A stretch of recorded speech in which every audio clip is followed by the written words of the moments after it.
Hello, my name is Zachariah Van Sliders with Old Man Gaming, and you have decided to tune into another horrible review. But before we get into that, let's go ahead and get into our usual disclaimers.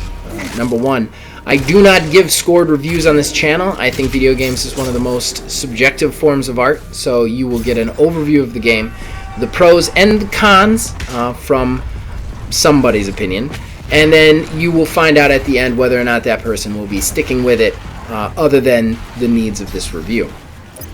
Number two, we usually only get a couple of hours with this game, and we don't go super in-depth.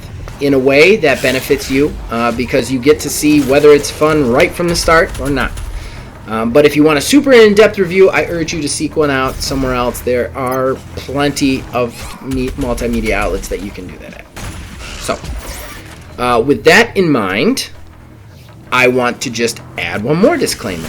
I am not playing this game. I do not have a way to get a hold of it, and I don't have a way to do a review for it. The game we're speaking of is a big one. It's Doom Eternal.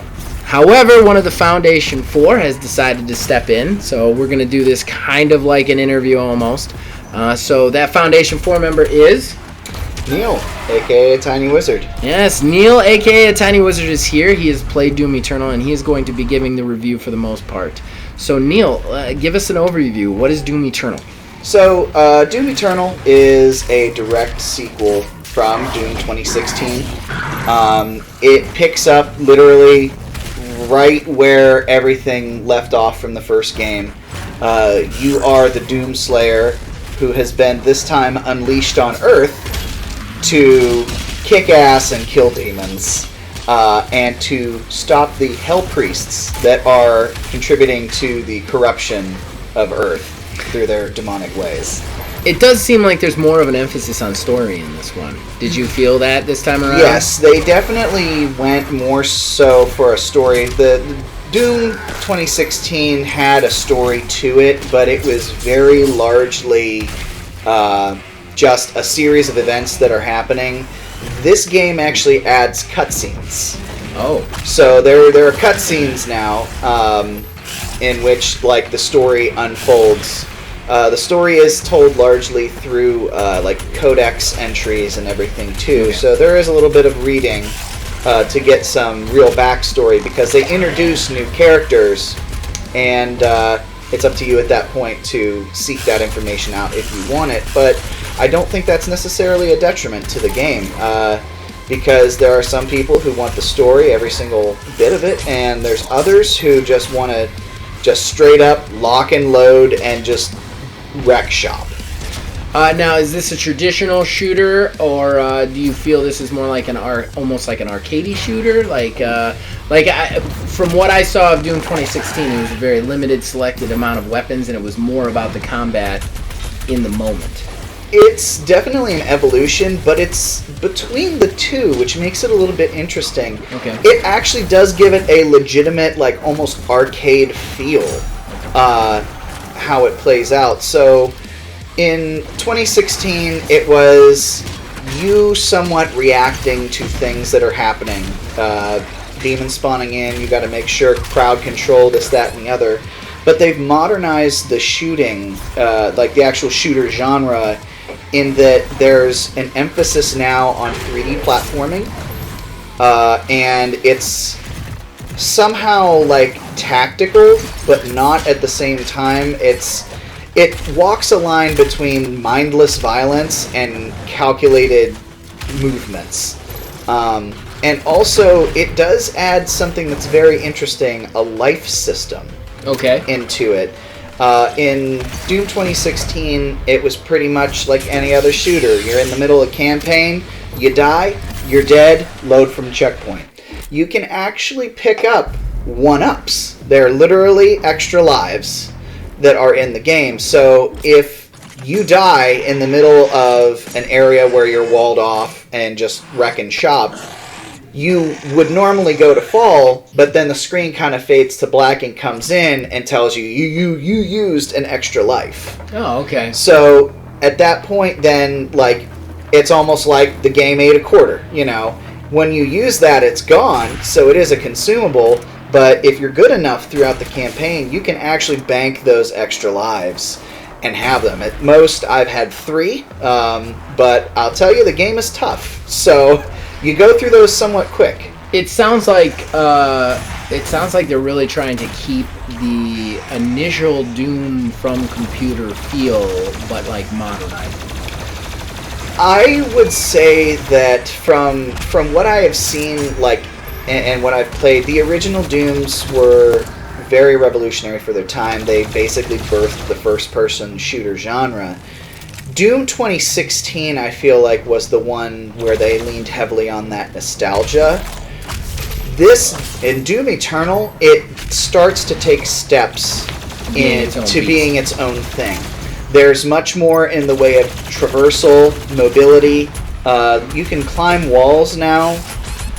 There's a double dash along with your jumping, with your double jump. There's also certain attachments for weapons. While I haven't got to this particular part yet, from what we've seen in the trailers and everything, there is a meat hook attachment that goes on the front of the super shotgun, in which you can lock onto an enemy from across the map that you want to get to fast and shoot them, and it will attach, and you'll pull straight to them and just get right up in their face. So it's definitely a new iteration of the shooter genre, but I would not classify Doom Eternal as something that leans on nostalgia. This is definitely Doom's first step into being its own thing in the modern scene. Have you gotten to try the multiplayer at all? No, I have not gotten to try the multiplayer. I do know a couple people who will be on it, so at some point I'll get into that, but I know I want to finish the campaign first, because the campaign definitely has its own learning curve from Doom 2016, so that's something that I would have to go back to after a while. All right. Is there any other features you want to mention about this game before we move on to pros and cons? There is a leveling system overall. It's not necessarily... your weapon upgrades and your character upgrades are changed from 2016's Doom. You get to choose from what you want to improve on like a base character level, but when you choose whatever that thing is, you get to choose between if you want it to also bump up your health and ammo. So there's definitely like almost an RPG element to where there's different builds. Interesting. It's light, but it's definitely something that would be noticed and it suits towards your playstyle. Along with the runes, which return from 2016 that modify things, there's also an overall like you as a person leveling system. Like you get experience whenever you finish a mission, and I assume whenever you finish an online match as well, where you unlock different things like different costumes and various things like that. Okay.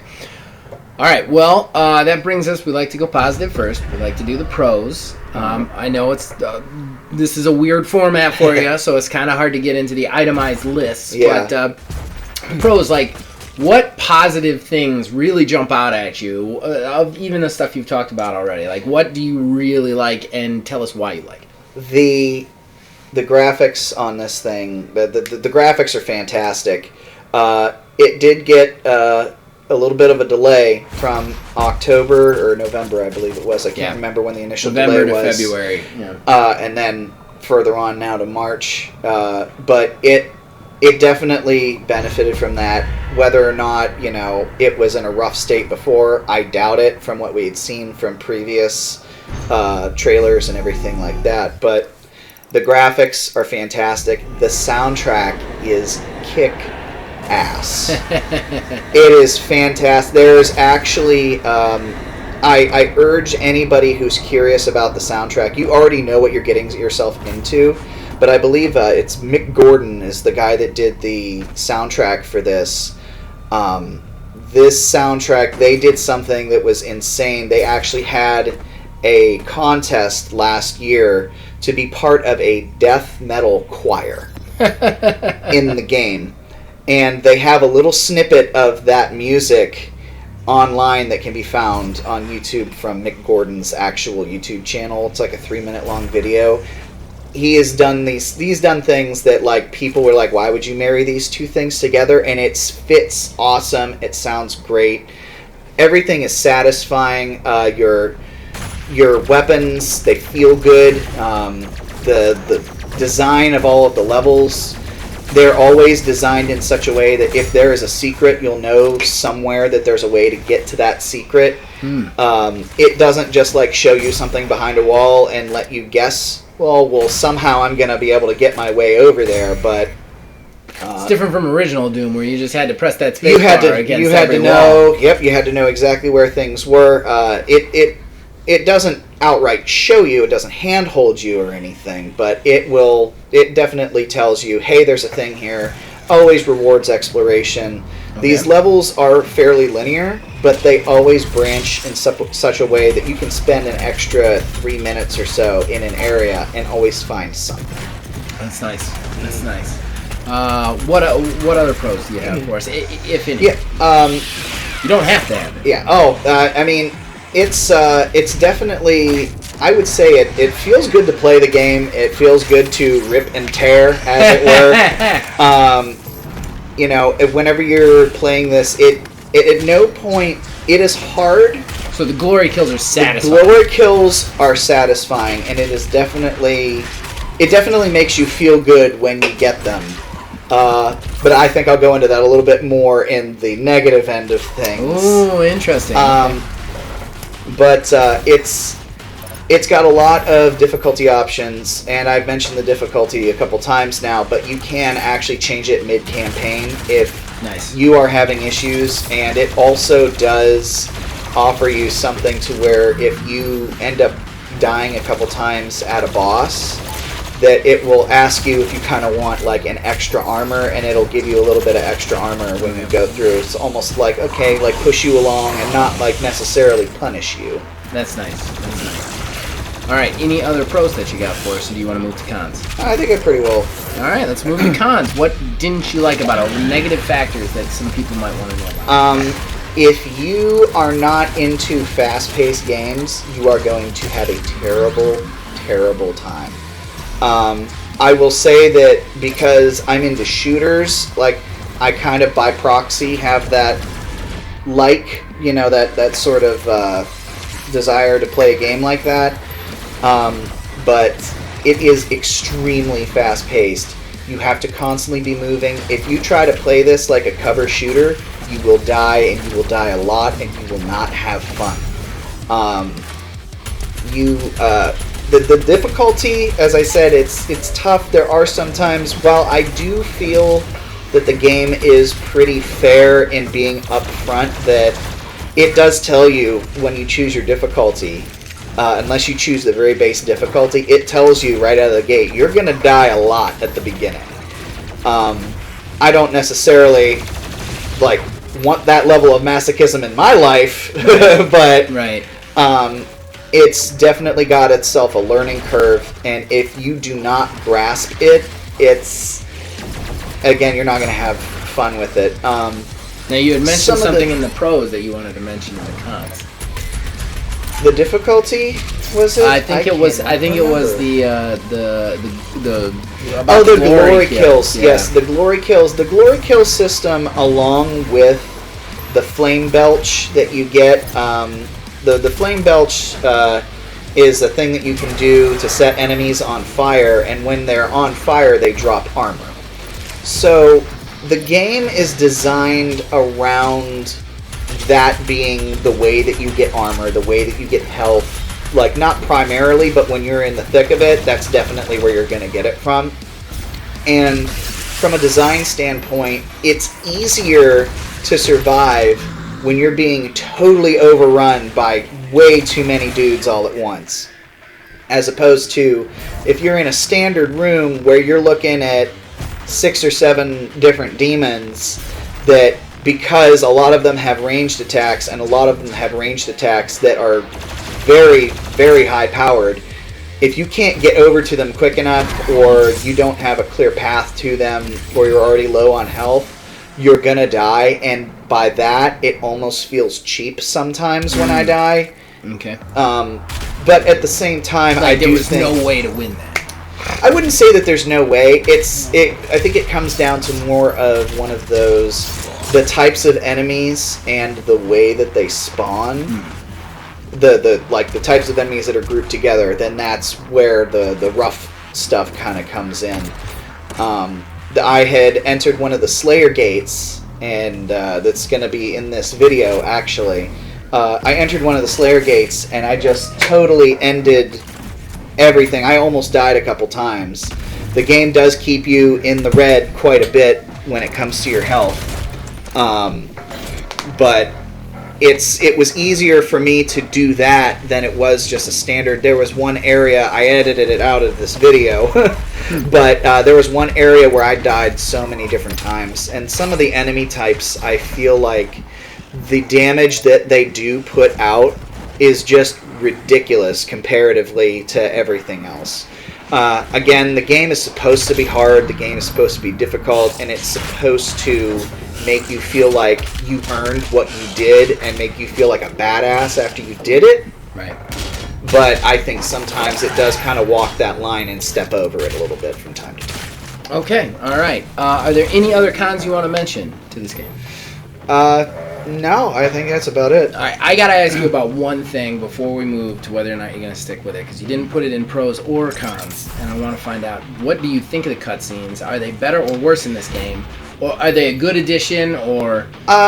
So, I don't know. I really can't... I like that they're in there and that it gives the Doomslayer interactions with these characters, but the Doomslayer's always been a silent protagonist, and sometimes these cutscenes, while the information that's being relayed and the story that's happening plays out fine, it's just jarring to me that he's just standing there just looming and staring and pacing the whole time and literally never saying anything.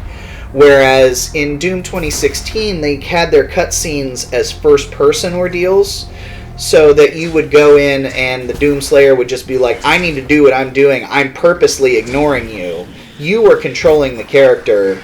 You were making that choice to ignore. Whereas when it's kind of railroading you into the cutscene, it just feels strange. Okay. Seeing him pace around and just stare at somebody who's... So you're lukewarm on it then? Yeah, it looks good, and the story that's written is all right. Back to the story, though, there was one negative, just thinking about that I just thought about, is the story, if you do want the story, reading all of these codex entries. Frustrating. It's such a fast-paced, high-energy game, and if you want to know everything about what's going on, you have to stop and read through. It takes about like a minute and a half to read through them, but like you want to get back to the killing, man. Right. Like that's the whole part of it. Does seem kind of anti... It does. The theme of the game. It's one thing when you've got that kind of thing in Mass Effect, or a role-playing game where it's a slower pace. Something like this. It's right. Like, it's very fast-paced. Now I read a book. Like, right. Exactly. All right. Well, any other cons you want to mention? No. All right. That's well, about it. $100 question. Are you going to stick with this post this review? Will this be a game you continue to play? Yeah, I'm definitely at least going to finish the campaign on it. I might dip my toes into the online multiplayer, but outside of that, I do see myself at least rolling credits on this game. Okay. I do think that it's going to be quicker than Doom 2016 was. I did pick up Doom 2016 when it first launched, but literally just finished the campaign about 2 nights ago. So I sat on it for a little while, had fallen off. So far, I'm in the thick of it with Doom Eternal, but I do think that I'm going to make it through and at least roll credits on it. 100%, not necessarily. Because there's a lot of stuff to find. Yeah. I very rarely 100% games. And honestly, a lot of times on these reviews when I'm like, I'm going to definitely stick with this, I don't always just because of time constraints. Right. So. But sticking with it means you liked it, and that's I do. What we really like it. I enjoy it. Overall, just to wrap it up and put a bow on it, if you like shooters, you like fast-paced, crazy action, you're going to love it. If you want something to kind of chill, relax, or at least something if you're a more casual player, it might not necessarily be for you. Okay. Neil, a tiny wizard, thank you so much for helping us out. You're actually the first person to do a solo review other than myself. I've done co-reviews with other people, but you're the first person to review a game for this channel all by themselves other than me. So thank you for that. Oh, yeah, Appreciate absolutely. it. And everybody out there, Zach at Old Man Gaming, you can check us out. Check out everything we have to offer. Too many shows to even mention here. We've got something for you. Check us out at Old Man Gaming DH at Facebook, and then on Twitter at Old Man Gaming 9. You can, of course, join our Discord. We are thirsty for communication from you guys. There is a link in the description below. Please check that out. And yeah, as long as you guys keep listening to this and watching them, we will keep on making them, and we'll see you guys next week.